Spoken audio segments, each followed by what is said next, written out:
Hippodrome de Paris-Longchamp ce mardi 24 août à l'ouverture de la rencontre des entrepreneurs francophones. 600 chefs d'entreprise francophones de 31 nationalités présentes à ces assises économiques et financières pour sceller une communauté francophone d'affaires unique au monde. Une initiative privée d'entrepreneurs français pour essayer de créer des opportunités d'affaires entre les pays qui ont la langue française en commun. On a tous fait le constat que la France a perdu des parts de marché ces dernières décennies sur le continent africain. Et donc notre ambition, c'est de convaincre les entreprises françaises que leur développement passe par l'Afrique. Pour des raisons évidentes de proximité géographique, de proximité culturelle, de proximité historique, les entreprises françaises se doivent de s'installer sur le continent africain, d'y nouer des relations de confiance et de long terme.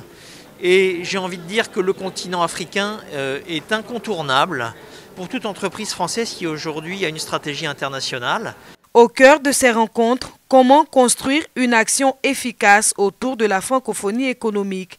À cette interrogation, le Premier ministre ivoirien Patrick Achi a indiqué que l'Afrique est prête à prendre sa place au sein de l'espace francophone. Face à la pléthore d'entrepreneurs et représentants patronaux des pays de la francophonie, le Premier ministre ivoirien a expliqué la nécessité de renforcer les échanges économiques et les investissements entre pays francophones et plus particulièrement entre les investisseurs français et les pays du continent africain qui comptent le plus de locuteurs francophones dans le monde. En 20 ans, la France a perdu près de la moitié de ses parts de marché en Afrique, passant de 12 à 7%.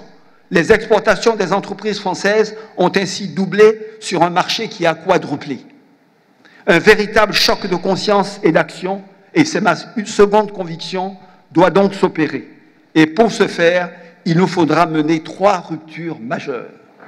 La première, pour les acteurs économiques francophones, est de considérer enfin ce marché presque naturel comme une terre prioritaire pour leurs investissements. Ceux-là même qui, hier, ont pu être détournés pour des délocalisations lointaines, aujourd'hui questionnées par la pandémie. Pendant que d'autres acteurs, bien éloignés de notre communauté francophone, ont eu, eux, le flair de venir prendre les places qui n'étaient plus occupées. Il est temps pour les entrepreneurs francophones de ne plus craindre d'agir ou d'investir et d'oser.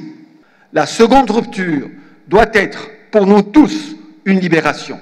Celle du poids d'une histoire complexe, faite de haut et de bas. Mais cette histoire, elle est celle de nos pères, pas la nôtre, ni celle de nos fils. Eux, nos fils, attendent les investissements, les infrastructures, les emplois. N'écoutez pas ces quelques voix qui parlent ici pour eux, sans rien connaître de cette Afrique nouvelle qui naît.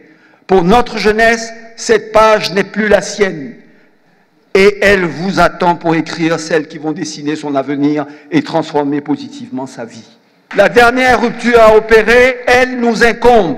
Nous connaissons les insuffisances de la gouvernance qui ont pu exister dans le monde francophone. Là encore, une page se tourne et notre pays, la Côte d'Ivoire, le prouve. En doublant en 10 ans son PIB par habitant au sortir de 2 décennies de crise, au moyen d'une croissance moyenne de 8% par an jusqu'en 2019. Les Ivoiriens ont accompli sous la gouvernance d'Alassane Ouattara une œuvre collective que bien peu imaginaient. Et notre résilience économique et sanitaire fait face à la pandémie, comme l'ampleur de notre rebond viennent prouver la force de nos fondamentaux. Pour atteindre nos objectifs 2030 consacrés pour le projet Côte d'Ivoire solidaire, c'est-à-dire doubler notre revenu par habitant à nouveau et réduire de moitié notre pauvreté, nous avons fait du développement du secteur privé notre priorité nationale absolue, avec une contribution cible du secteur privé à l'investissement de 25% du PIB d'ici 10 ans. Et ce, tout en réformant en profondeur la culture de notre administration pour en faire demain cet allié indispensable de la croissance des entreprises et plus jamais le frein réglementaire ou humain qu'elle peut encore être aujourd'hui, chez nous comme dans de nombreux pays du monde francophone. Patrick Achi a eu droit à un standing ovation pour la qualité de son intervention lors de cette première édition de la rencontre des entrepreneurs francophones initiée par le MEDEF. Il a plaidé pour que la seconde édition qui se tiendra en 2022 se fasse en Côte d'Ivoire.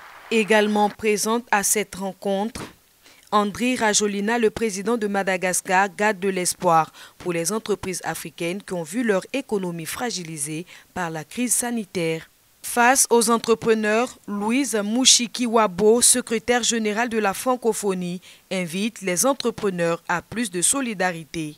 Au-delà d'une zone culturelle, la France aimerait faire de la francophonie un levier économique et les pays du Maghreb et de l'Afrique subsaharienne pourraient représenter un relais de croissance porté sur une population jeune et un rattrapage économique.